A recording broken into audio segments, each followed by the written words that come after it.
Par contre, j'attire l'attention quand même que j'ai une conseillère Pôle emploi actuellement qui est vraiment très bien. Et ça, j'insiste vraiment parce qu'elle travaille, elle me suit tous les mois. J'ai un rendez-vous et à chaque fois que je demande une formation, je l'ai. Je demande un atelier Pôle emploi, je l'ai. En région parisienne, ça, je ne l'avais pas. D'accord. À l'époque. C'est très intéressant ce que vous dites parce qu'aujourd'hui, si j'ai bien tout compris en lisant votre livre, vous n'avez plus de droit en termes d'indemnité. Non.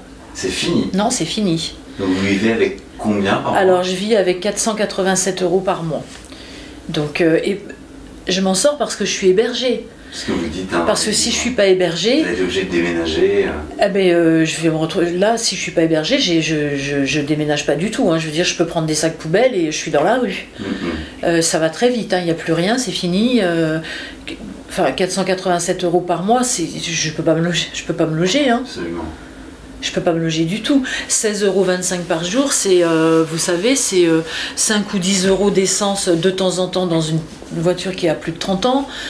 Donc on met un petit peu d'essence au cas où pour pas être en panne. C'est restreindre au niveau du chauffage, mettre 2 pullovers, faire attention. Enfin, l'alimentation, bon, voilà, hein, on prend 10-15 kilos parce que c'est un repas sur 2, de préférence le soir parce que c'est le moment où... Voilà, on se dit, tout le monde s'est arrêté de vivre dehors, quoi, et chacun est chez soi, donc on mange au calme à la maison, tranquille, plus rien peut nous arriver. Et c'est ça, hein, vivre avec les ASS. Hein. On pratique le troc, on pratique, on va encore plus à la bibliothèque qu'avant, on va plus au cinéma. Vous apprenez à vivre différemment, mais par contrainte. Par contrainte, parce que quand on était gosse, on vivait un peu comme ça, mais là c'est vraiment par contrainte, et puis c'est pas le sort commun. À côté de ça, Pôle emploi, la conseillère essaye toujours de travailler avec vous. La mienne, là où je suis actuellement, elle fait tout pour que je n'enfonce pas. Je vais vous poser 2-3 questions et c'est terminé. Pourquoi vous avez fait ce livre? Un cri d'alarme. Un cri d'alarme, parce que travailler c'est pas mourir. Enfin, vous voyez, travailler c'est être vivant. Et quand vous vous retrouvez à l'ASS, vous vous dites ça y est, c'est fini. Donc c'est un cri d'alarme, quoi, pour attirer l'attention. Deuxième question qui va avec votre réponse. Vous avez un sentiment d'injustice par rapport à ce qui vous arrive? Ah oui. Oui, parce que je me suis débattue, je me suis battue, j'ai cherché, j'ai pas fait semblant de chercher. Donc je suis montée, peut-être mal, hein, mais je suis montée sur tous les créneaux possibles. Il y a un moment où j'ai un problème de santé, donc je peux pas le faire, mais j'étais prête à aller ramasser des clémentines. Vous en parlez dans le livre. Ah oui, dans le sud, et c'est l'été dernier, la jeune femme qui m'accompagnait, qui m'a dit, vous partez dans tous les sens parce que vous êtes affolée. C'est ça. Vous êtes affolé et vous partez dans tous les sens, et je mesurais même plus que j'ai ce problème de santé qui de toute façon me rattraperait à la première rangée d'arbres fruitiers. Troisième point qui pour moi est important, et ça continue dans ce qu'on est en train de dire, le sentiment d'injustice, l'affolement, et pourtant au fond de vous, je l'ai senti en parlant en installant mon matériel, vous avez envie d'un vrai projet. Ah oui. De travail, de construire quelque chose qui soit vraiment fort, quelque chose de... Ah oui, oui.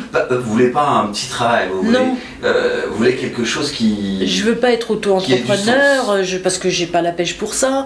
Je veux pas faire des petits projets comme on me propose, de faire de la vente indirecte à domicile, ou de la vente indirecte, ou d'être sur des projets de seniors sur des nouveaux concepts. Moi, ça m'intéresse pas du tout, ça. Je veux un salaire, je veux travailler, parce que je veux pas mourir. Enfin, j'ai besoin d'argent, j'ai besoin de vivre.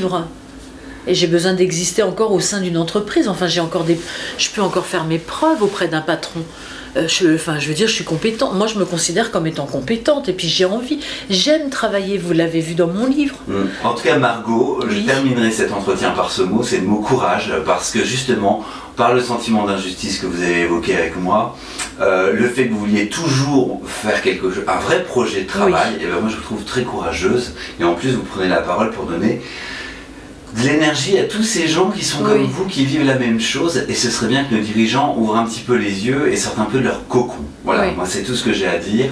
Margot Gilquin, un grand merci pour cet entretien. Merci à vous. Je voulais juste dire à propos du courage que ce courage-là, je ne l'avais pas avant. Avant, j'étais en colère. Et mon énergie était... ma colère mangeait mon énergie. Négative, hein, une énergie négative, je veux dire.